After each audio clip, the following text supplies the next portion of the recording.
Hello दोस्तों, welcome to my channel. दोस्तों, आज का ये स्टोरी जानने के बाद आपको एक चीज़ तो यकीन हो जाएगा कि सोशल मीडिया आपके लिए कितना खतरनाक साबित हो सकता है। तो चलिए हम अपने स्टोरी की तरफ। तो दोस्तों, ये स्टोरी है करनाल के एक गांव हरसिमपुरा का और टाइम था 24 नवंबर 2022। सुबह सुबह इस गांव से एक 25 साल की औरत का गायब होने का रिपोर्ट सामने आया। जब गांव वालों को ये पता चला कि उस औरत का नाम राजवंती था, जब वो अपने घर में नहीं है, तो गांव वालों ने पुलिस को कॉल किया और पुलिस को वहां बुलाया। पुलिस का टीम वहां आया। उन्होंने गांव वालों से पूछताछ किया।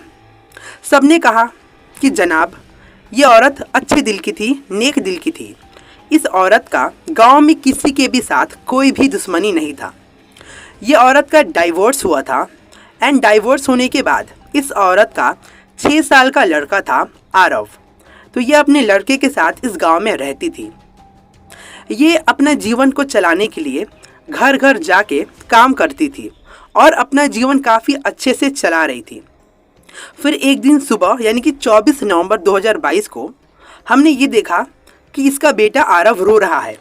फिर जब हम घर में गए और हमने उससे पूछा कि क्या हुआ बेटा, तुम क्यों रो रहे हो और तुम्हारी माँ कहाँ है, तब आरव बोला कि जैसे ही मैं सुबह उठा तो मैंने देखा कि मेरी माँ मेरे पास नहीं है।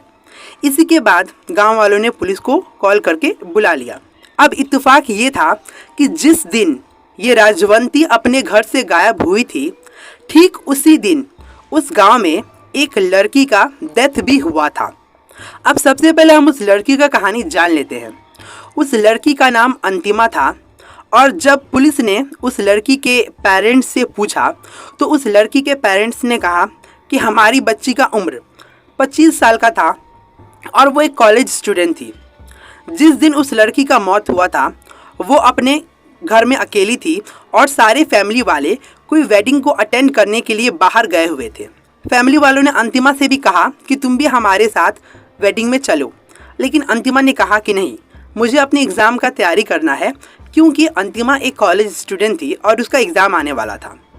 तो ये बात उसके घर वालों ने मान लिया और कहा हाँ ठीक है, तो घर पे ही रह के पढ़ाई कर, हम चले आते हैं शादी से। तो वो लोग जैसी शादी में गए और उससे वापस आए।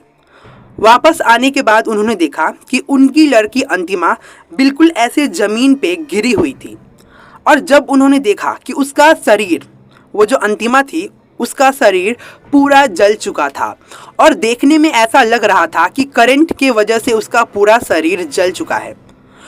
सारे फैमिली वाले देख के बिल्कुल चौंक गए। जाहिर सी बात है, उन्होंने अपनी बच्ची को इस वजह से घर में रखा था क्योंकि वो एग्ज़ाम का तैयारी कर रही थी और वो सारे लोग शादी में गए, उन्होंने अटेंड किया और वहाँ से जैसे वापस आए तो जाहिर सी बात है वो बहुत ज़्यादा चौंकेंगे।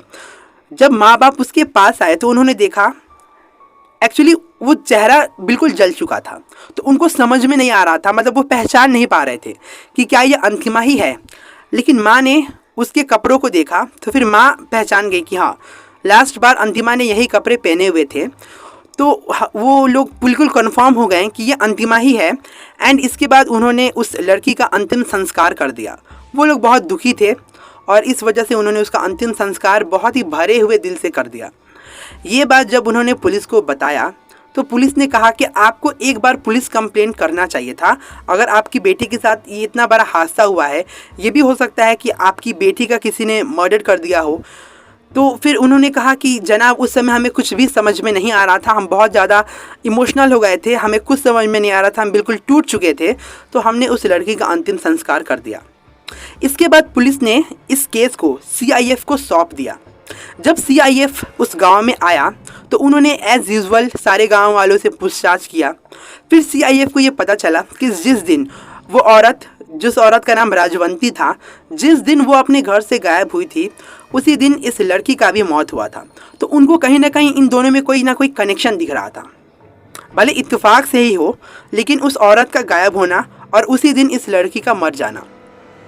CIF की टीम उस लड़की के माँ बाप के पास पहुँचे और सबसे पहले उसके माँ बाप से पूछताछ करने लगे और सबसे पहले उन्होंने पूछा कि क्या आपका लड़की का किसी के साथ कोई दुश्मनी था। फिर उन्होंने कहा नहीं जनाब, ऐसा कुछ नहीं था। हमारी लड़की एक कॉलेज स्टूडेंट थी, वो कॉलेज जाती थी और वो हमारा सारा बात मानती थी। वो एक कॉलेज की टॉपर भी थी और वो उसका पढ़ाई में बहुत ज़्यादा मन लगता था और वो अपने सिर्फ दोस्तों के घर आती थी जाती थी।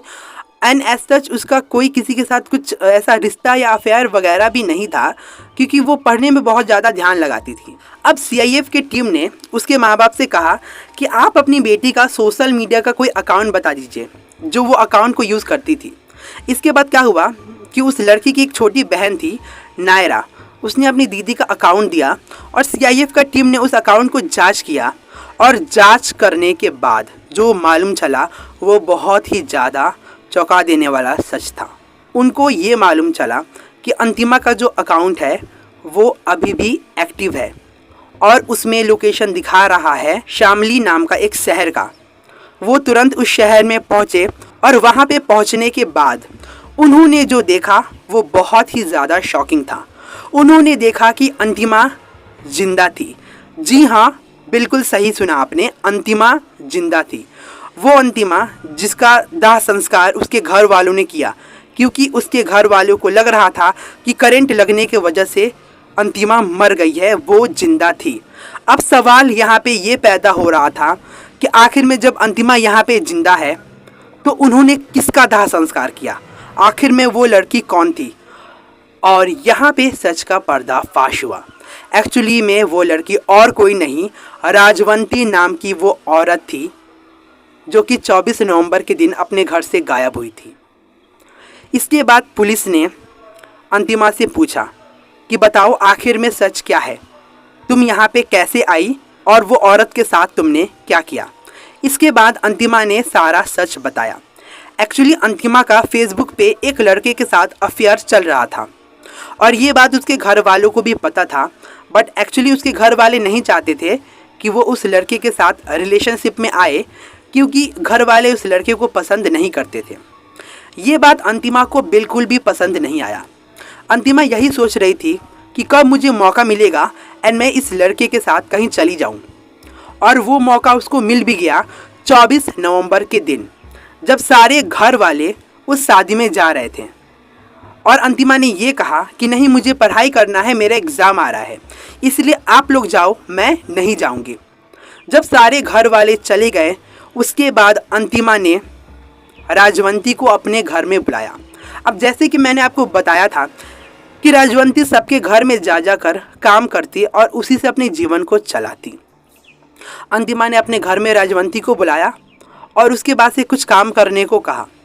इसके बाद अंतिमा ने पानी में एक नशा का गोली घोलकर राजवंती को पिला दिया। एक्चुअली वो नींद का गोली था। और जैसे ही राजवंती ने वो पानी को पिया उसके बाद ही राजवंती बेहोश हो गई। इसके बाद जो हुआ वो बहुत ही ज़्यादा डिस्टर्बिंग है एंड आप सोच नहीं सकेंगे कि कोई लड़की ऐसा आखिर में कैसे कर सकती है। उस लड़की ने राजवंती को सबसे पहले तो जला दिया। जलाने के बाद उस लड़की ने राजवंती को पूरा करंट दे दिया। उसके बाद से उस लड़की ने राजवंती को अपना कपड़ा पहना दिया और उसके बाद वो अपने आशिक के साथ वहाँ से चली गई।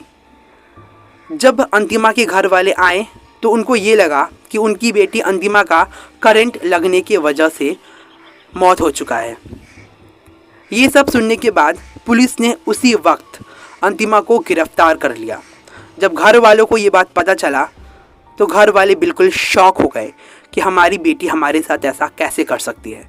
दोस्तों, आप खुद सोच सकते हैं, उस लड़की ने सिर्फ अपने घर वालों को धोखा नहीं दिया, उसके साथ उस लड़की ने राजवंती को भी मार डाला। इन सब में राजवंती का आखिर में क्या कसूर था? राजवंती ने आखिर में क्या किया था? अंतिमा अपने बॉयफ्रेंड के साथ रहना चाहती थी रिलेशनशिप में, इसकी वजह से उसने तो सबसे पहले अपने नकली मरने का ढोंग रचा। उसके बाद से अपने जगह पे राजवंती को मार डाला। अब आप सोच सकते हैं कि सोशल मीडिया के वजह से कितना बड़ा कांड हो गया। दोस्तों, मैं ये नहीं कह रहा हूँ कि सोशल मीडिया चलाना गलत है, बिल्कुल नहीं है, लेकिन सोशल मीडिया आपके लिए ख़तरा हो सकता है। तो इसीलिए अगर आप पेरेंट्स हैं और अगर आपके भी बच्चे सोशल मीडिया को यूज़ करते हैं तो आपको एक ना एक बार ये ज़रूर चेकआउट करना चाहिए कि आपके बच्चे सोशल मीडिया पे आखिर में क्या कर रहे हैं। दोस्तों, आए दिन कई सारे खबरें आती हैं कि सोशल मीडिया पे बहुत सारे लोग मासूम लोगों को ब्लैकमेल करते हैं, उनसे पैसा मांगते हैं और ऐसा करने पे बहुत सारे लोग सुसाइड भी कर लेते हैं। तो इसी वजह से आपको बहुत ही ज़्यादा सतर्क रहने का ज़रूरत है। Thanks for watching.